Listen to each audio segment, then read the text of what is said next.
നമ്മുടെ നാട്ടിലെ വലിയ വിശേഷം എന്ന് വെച്ചാൽ ഔദ്യോഗികമായിട്ട് ജലോത്സവങ്ങൾക്കൊക്കെ തുടക്കമാകുന്ന ദിവസമാണ്. ചമ്പക്കുളം മൂലം വള്ളംകളി നടക്കുന്ന ദിവസമാണ്. അപ്പം അതുമായി ബന്ധപ്പെട്ടുള്ള ആൾ തന്നെയാണ് ഇന്ന് ലീഡേഴ്സ് മോർണിംഗിൽ എനിക്കിപ്പം അതിഥിയായിട്ട് എത്തിയിരിക്കുന്നത്. ചമ്പക്കുളം മൂലം ജലോത്സവ റൈസ് കമ്മിറ്റി ചെയർമാനായ ശ്രീ ജോസ് കാവനാട്. നമുക്ക് അദ്ദേഹത്തെ സ്നേഹത്തോടു കൂടി സ്വാഗതം ചെയ്യാം. ഗുഡ് മോർണിംഗ് ശ്രീ ജോസ് കാവനാട്, സ്വാഗതം ഹലോ മലയാളത്തിലേക്ക്. ഓക്കെ, ശ്രീ ജോസ് കാവനാട്, ഈ ഒരുക്കങ്ങളൊക്കെ പൂർത്തിയായി കഴിഞ്ഞോ വള്ളംകളിക്കുള്ള? ഒരുക്കങ്ങളെല്ലാം പൂർത്തിയായി കഴിഞ്ഞു. ചെറിയ മഴയുണ്ട്, മഴ ഭീഷണിയുണ്ടോ?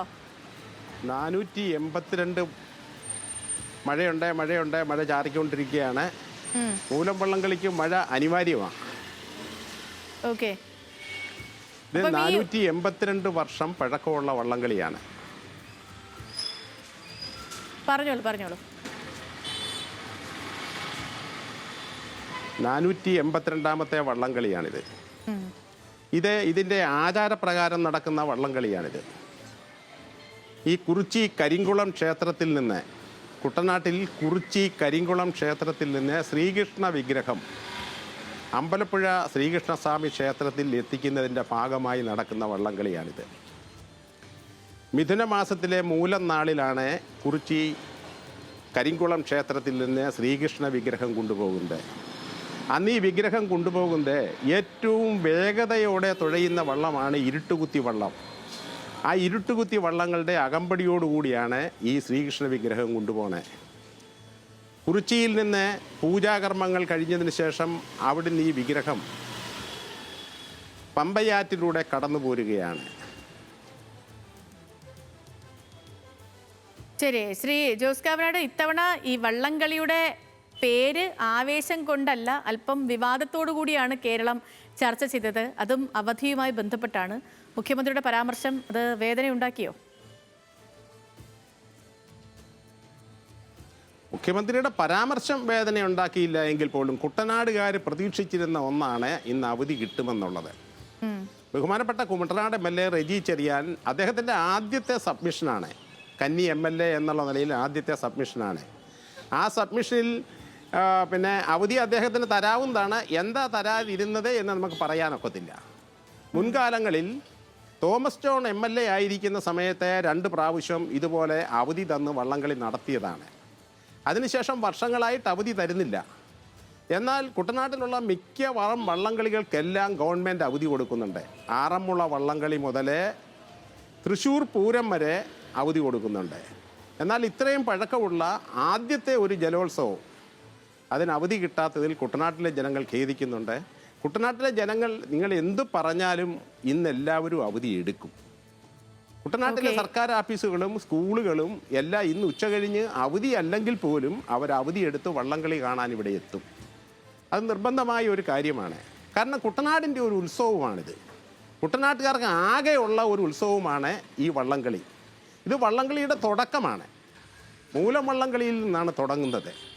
പക്ഷേ ഈ മൂലം വള്ളംകളി എന്ന് പറയുമ്പം കരിങ്കുളം ക്ഷേത്രത്തിൽ നിന്ന് ഈ വിഗ്രഹം കൊണ്ടുവരുമ്പോൾ സന്ധ്യാസമയമായതുകൊണ്ട് ഈ അന്നത്തെ കാലത്ത് പടയാളികൾ ഉണ്ടെങ്കിൽ പോലും കൊള്ളക്കാരുള്ളത് കൊണ്ട് ആ വിഗ്രഹം ചമ്പക്കുളത്തെത്തിയപ്പോൾ ഈ വിഗ്രഹം കൊണ്ടുപോകാൻ ബുദ്ധിമുട്ട് വന്നതുകൊണ്ട് അന്നത്തെ പ്രശസ്ത തറവാടായ മാപ്പിളശ്ശേരി കുടുംബത്തിൽ കാർന്നവരെ കണ്ട് ചോദിച്ചു, ഈ വിഗ്രഹം തൽക്കാലം ഇവിടെ ഒന്ന് ഇറക്കി വെച്ചോട്ടെ എന്ന് ചോദിച്ചു.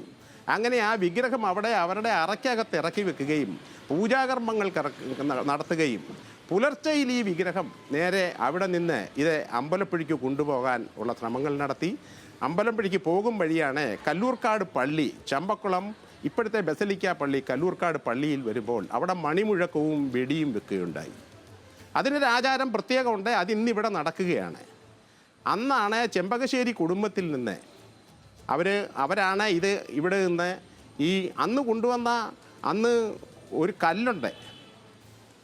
അന്ന് അമ്പലപ്പുഴയിൽ നിന്ന് കൊടുത്ത ഒരു കല്ലുണ്ട്, രാജകൽപ്പന പ്രകാരം കൊടുത്ത ഒരു കല്ലുണ്ട് ശ്രീകൃഷ്ണ വിഗ്രഹത്തിൻ്റെ. ആ കല്ല് കെട്ടിയെടുക്കുന്നതിന് വേണ്ടിയാണ് ഒരു വടം കൊടുക്കുന്നത്. ഇന്ന് ആചാരപ്രകാരം ആ വടവും കൊടിയും ഇന്ന് കൈമാറുകയാണ്. ഏതാനും നിമിഷങ്ങളായി അത് കഴിഞ്ഞപ്പോൾ അത് ഇന്നിവിടെ നടന്നുകൊണ്ടിരിക്കുകയാണ്. അപ്പം അതിനുശേഷമാണ് ഈ വിഗ്രഹം ഇവിടെ നിന്ന് പടിപ്പുര ക്ഷേത്രത്തിലേക്ക് കൊണ്ടുപോകുന്നത്. അത് ചമ്പക്കുളത്ത് തന്നെയുള്ളതാണ് പടിപ്പുര ക്ഷേത്രം. പടിപ്പുര ക്ഷേത്രത്തിൽ നിന്ന് പൂജാകർമ്മങ്ങൾ കഴിഞ്ഞ് അത് നേരെ അമ്പലപ്പുഴയ്ക്ക് ശ്രീകൃഷ്ണസ്വാമി ക്ഷേത്രത്തിൽ കൊണ്ടുപോവുകയും അവിടെ അതിൻ്റെ കർമ്മങ്ങൾ നടത്തി അവിടെ സ്ഥാപിക്കുകയും ചെയ്തു. ഇതാണ് ഈ വള്ളംകളിയുടെ ആചാരവും ഐതിഹ്യവും. ഇതനുസരിച്ചാണ് ഈ മിഥുന മാസത്തിലെ മൂലം നാളിൽ ഈ വള്ളംകളി നടക്കുന്നത്. വലിയ ഒരു ചരിത്രവും പാരമ്പര്യവും ഐതിഹ്യവും ഒക്കെ പേർന്ന ഒരു വള്ളംകളിയാണ്. അങ്ങിപ്പോ പറഞ്ഞപ്പോഴും അതെല്ലാം ഇങ്ങനെ നമ്മളൊരു കണ്ട ഫീലായിരുന്നു, അല്ലെങ്കിൽ ഒരു വായിച്ചറിയുന്ന ഒരു ഫീലായിരുന്നു. അങ്ങിപ്പോ അത് വിശദമായിട്ട് പറഞ്ഞപ്പോഴൊക്കെയും ഈ മുഖ്യമന്ത്രിയോട് അവധി ചോദിച്ച റജി ചെറിയാൻ MLA ചോദിക്കുന്നു. അതിന് മുഖ്യമന്ത്രി ആദ്യം പറയുകയും പിന്നീട് ഇരുന്നിട്ട് കൊടുക്കില്ല എന്ന് പറയുമ്പോൾ ഒരു ഇരട്ട സംസാരം, നിന്നും ഇരുന്നും രണ്ട് പ്രതികരണങ്ങൾ ഒരു വിഷയത്തിൽ ഉണ്ടായി എന്ന കാര്യത്തിൽ അത് കുട്ടനാടുകാർക്കിടയിൽ മാത്രമല്ല കേരളത്തിൽ തന്നെ അത് വലിയ ചർച്ചയും വിമർശനാത്മകമായി എല്ലാവരും അതിനെ കണ്ടതുമായിട്ടുള്ള ഒരു കാര്യമാണ്. എൻ്റെ ഒരു അറിവനുസരിച്ച് ഇതുവരെയും അവിടെ ഒരു പ്രാദേശിക അവധി പ്രഖ്യാപിച്ചിട്ടില്ല. ശ്രീ ജോസ് കാവനാട്, എന്തുകൊണ്ടായിരിക്കും ഒരു പ്രാദേശിക അവധിയിൽ നൽകുന്നതിൽ പോലും ഈ ഒരു എതിർപ്പുണ്ടാകാനുള്ള കാരണം? അതറിയത്തില്ല, അത് മുഖ്യമന്ത്രിയുടെ ഡിസ്ക്രിപ്ഷനിൽ പെടുന്ന കാര്യമാണ്. ഏതായാലും റജി ചെറിയാൻ MLA പ്രതീക്ഷകളോടെയാണ് അവധി ചോദിച്ചത്. അവധി പരിശോധിച്ചിട്ട് തരാം എന്നാണ് അദ്ദേഹം പറഞ്ഞത്. ബാക്കി കാര്യങ്ങളെക്കുറിച്ചൊന്നും നമുക്കറിയില്ല. കിട്ടാതെ വന്നതും ഈ വിഷയം ഉണ്ടായതും ഈ ലോകമെമ്പാടും മൂലം വള്ളംകളിയെക്കുറിച്ച് ഒരു വിവാദമായി എന്ന് മാത്രമേ ഉള്ളൂ. ഇത് മൂലം വള്ളംകളിക്കൊരു പ്രചരണമായിട്ടാണ് കുട്ടനാട്ടുകാരായി ഞങ്ങളും സംഘാടക സമിതിയും കാണുന്നത്. ഓക്കെ, ശ്രീ ജോസ് കാവനാട്, അങ്ങക്ക് വളരെ തിരക്കുള്ളൊരു ദിവസവും മണിക്കൂറുകളുമാണെന്ന് അറിയാം. ഒരു കാര്യം എന്തോ പറഞ്ഞോളൂ.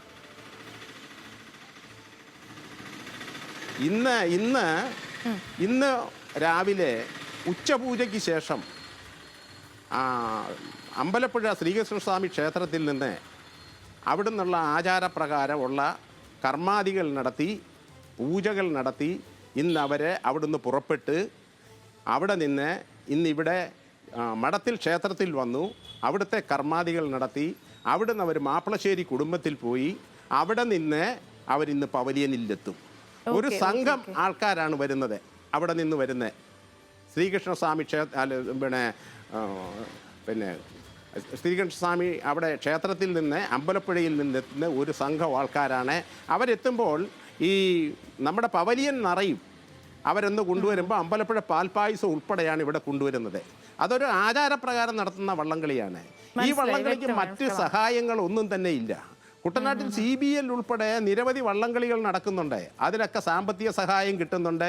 ഈ ഒരു വള്ളംകളിക്ക് മാത്രം യാതൊരു സഹായവും കിട്ടുന്നില്ല. ആകെ ടൂറിസത്തിൽ നിന്നുള്ള ഒരു ശകലം പൈസ കിട്ടുന്നുണ്ട്, മറ്റ് സ്പോൺസേഴ്സിനെയൊക്കെ കിട്ടുന്നുണ്ട്. ഇതൊക്കെ ഉള്ളൂ. പിന്നെ ഇത്തവണ മുൻകാലങ്ങളെ അപേക്ഷിച്ച് ജനങ്ങൾ വളരെയധികം ആവേശത്തോടുകൂടി വളരെയധികം സഹകരണത്തോടുകൂടി ഈ വള്ളംകളിയെ കാണുന്നുണ്ട്. എന്തായാലും ഇന്നൊരു നല്ല അന്തരീക്ഷമാണ്. ശ്രീ ജോസ് കാവനാട്, അങ്ങനെ പരിപാടികൾ ഗംഭീരമായിട്ട് നടക്കട്ടെ. ഒരു കാര്യം അങ്ങേ ഇപ്പോൾ ഫ്രീ ആക്കാം. ഇത്തവണത്തെ ഈ മത്സരക്രമങ്ങളൊക്കെ എങ്ങനെയാണ്? എത്ര വള്ളങ്ങൾ മത്സരിക്കുന്നുണ്ട്? ഇത്തവണ 7 ചുണ്ടൻ വള്ളങ്ങളാണ് മത്സരിക്കുന്നത്. ഈ 7 ചുണ്ടൻ വള്ളങ്ങൾ എന്ന് പറഞ്ഞാൽ നിങ്ങൾ മനസ്സിലാക്കണം, കുട്ടനാട്ടിൽ 24ഓളം ചുണ്ടൻ വള്ളങ്ങളുണ്ട് ഈ നെഹ്റു ട്രോഫിയിൽ പങ്കെടുക്കുന്ന. കുട്ടനാട്ടിലും മറ്റ് കോട്ടയത്തും മറ്റ് സ്ഥലങ്ങളിലുമായി. പക്ഷേ ഈ 24 ചുണ്ടങ്ങളിൽ 7 ചുണ്ടൻ വള്ളം എന്ന് പറഞ്ഞാൽ വളരെ ഗംഭീരമായി തുഴയാനും മത്സരത്തിൽ വരാനും CBL പങ്കെടുക്കുന്ന 7 ചുണ്ടൻ വള്ളങ്ങളാണ്. അതുകൊണ്ട് ശക്തമായ മത്സരമായിരിക്കും ഇവിടെ ചുണ്ടൻ വള്ളങ്ങളുടെ നടക്കുന്നത്. ഇതുകൂടാതെ ചെറുവള്ളങ്ങൾ 7 ഉണ്ട്. ബെപ്പ് A ഗ്രേഡ്, B ഗ്രേഡ്, ഓടി A ഗ്രേഡ്, B ഗ്രേഡ്, ഇങ്ങനെ 7. അങ്ങനെ 14 വള്ളങ്ങളാണ് ഇത്തവണ മാറ്റുരയ്ക്കുന്നത് മൂലത്തിന്. വളരെ ഗംഭീരമായ രീതിയിൽ വള്ളംകളി നടക്കും. ദൈവാനുഗ്രഹമുണ്ടെങ്കിൽ ഇത് വളരെ കൃത്യമായി കാര്യങ്ങൾ നടക്കുമെന്ന് പ്രതീക്ഷകളാണ് ഞങ്ങൾ സംഘാടക സമിതി. Thank you Mr Sethulakshmi. Thank you so much Shri Jose Kavanad ഞങ്ങൾക്കൊപ്പം ജോയിൻ ചെയ്തതിന്. അപ്പോൾ വള്ളംകളി വളരെ മനോഹരമായി തന്നെ നടക്കട്ടെ. അങ്ങക്ക് എല്ലാവിധ ആശംസകളും. ഈ ദിവസം മനോഹരമാകട്ടെ. Okay, thank you. ഓക്കെ, പ്രിയപ്പെട്ട പ്രേക്ഷകരെ, അപ്പം ഇന്നാണ് ഈ പറഞ്ഞ പോലെ ചമ്പക്കുളം മൂലം ജലോത്സവം നടക്കുന്നത്. നമ്മുടെ കേരളത്തിൽ തന്നെ ഔദ്യോഗികമായിട്ട് ജലോത്സവങ്ങൾക്ക് തുടക്കമാകുന്നതും ചമ്പക്കുളം മൂലം ജലോത്സവത്തോടു കൂടിയാണ്. അപ്പോൾ പറഞ്ഞ പോലെ ഈ മറ്റ് വള്ളംകളികൾക്കൊക്കെ ഇപ്പം നെഹ്റു ട്രോഫി അടക്കമുള്ള മറ്റ് വള്ളംകളികൾക്ക് ഇപ്പോൾ ഒരുപാട് വള്ളംകളികൾ ഇവിടെ നടക്കുന്നുണ്ട്. ഇതിനൊക്കെ പല വിധത്തിലുള്ള സാമ്പത്തിക സഹായവും കാര്യങ്ങളൊക്കെ ഉണ്ട്. പക്ഷേ ചമ്പക്കുളം മൂലം വള്ളംകളിക്ക് ഇപ്പം നിലവിൽ സാമ്പത്തിക സഹായമൊന്നും അവർക്ക് കിട്ടുന്നില്ല. അതിൽ അവർക്കൊരു പരാതിയുണ്ട്. അതിനൊക്കെ പുറമെയാണ് ഒരു ദിവസം ഇപ്പം നമ്മുടെ നാട്ടിലൊക്കെ ഒരു ഉത്സവം വരുമ്പോഴോ അതല്ലെങ്കിൽ നാട് മുഴുവൻ ആഘോഷിക്കുന്ന എന്തെങ്കിലും ഒരു ആഘോഷം വരുമ്പോഴോ ഒക്കെ എല്ലാവർക്കും അതിൽ പങ്കെടുക്കാൻ താല്പര്യമുണ്ടായിരിക്കും അല്ലേ? ചിലപ്പോൾ ചില പ്രശ്നങ്ങൾ കൊണ്ടായിരിക്കും ജോലിക്കൊക്കെ പോകേണ്ടി വരിക. അതല്ലെങ്കിൽ പറ്റുന്നവരൊക്കെയും ലീവ് എടുത്ത് വീട്ടിൽ നിൽക്കുകയും സന്തോഷിക്കുകയൊക്കെ ചെയ്യുന്ന സമയമായിരിക്കും. അപ്പോൾ അതും കൂടെയൊക്കെ മുന്നിൽ കണ്ടുകൊണ്ടാണ് ഇത് അവരുടെ ഒരു നാടിൻ്റെ ഉത്സവമാണ്. ഒരുപാട് ഇപ്പം അദ്ദേഹം തന്നെ ശ്രീ ജോസ് കാവനാട് തന്നെ അതിൻ്റെ ഐതിഹ്യങ്ങളും അതിൻ്റെ ചരിത്രമൊക്കെ പറയുന്നുണ്ടായിരുന്നു. അപ്പോൾ ഇത്രയും വർഷങ്ങൾ നീണ്ട ഐതിഹ്യവും ഒക്കെ പേറുന്ന ഒരു ജലോത്സവം നടക്കുമ്പോൾ സ്വാഭാവികമായിട്ടും അന്നാട്ടുകാർക്ക് അത് വൈകാരികമായ സംഭവം കൂടിയാണ്. അതിൻ്റെ പശ്ചാത്തലത്തിലാണ് അവിടുത്തെ MLA സബ്മിഷനായി ഒരു അവധി ചോദിച്ചതും. പക്ഷെ അത് മനസ്സിലാക്കിയിടത്തോളം ഇതുവരെ ആ അവധി അവിടെ കൊടുത്തിട്ടില്ല, പ്രാദേശിക അവധി നൽകിയിട്ടില്ല. PC വിശ്വനാഥ് MLA ആണ് ഇത് പരിപാടി ഉദ്ഘാടനം ചെയ്യാൻ അവിടെ എത്തുന്നത്. ഈ കുട്ടനാട്ടുകാർ നേരത്തെ അവരുടെ പ്രതിഷേധമൊക്കെ അറിയിച്ചതാണ്. മുഖ്യമന്ത്രിയുടെ കോലം കത്തിക്കൽ അടക്കമുള്ള പ്രതിഷേധം അവിടെ നടന്നിരുന്നു. അപ്പോൾ ചമ്പക്കുളം വള്ളംകളി ഇന്നിപ്പം നടക്കുന്നുണ്ട്. അതിന് നമുക്ക് എല്ലാവിധ ആശംസകളും അറിയിക്കാം അല്ലേ?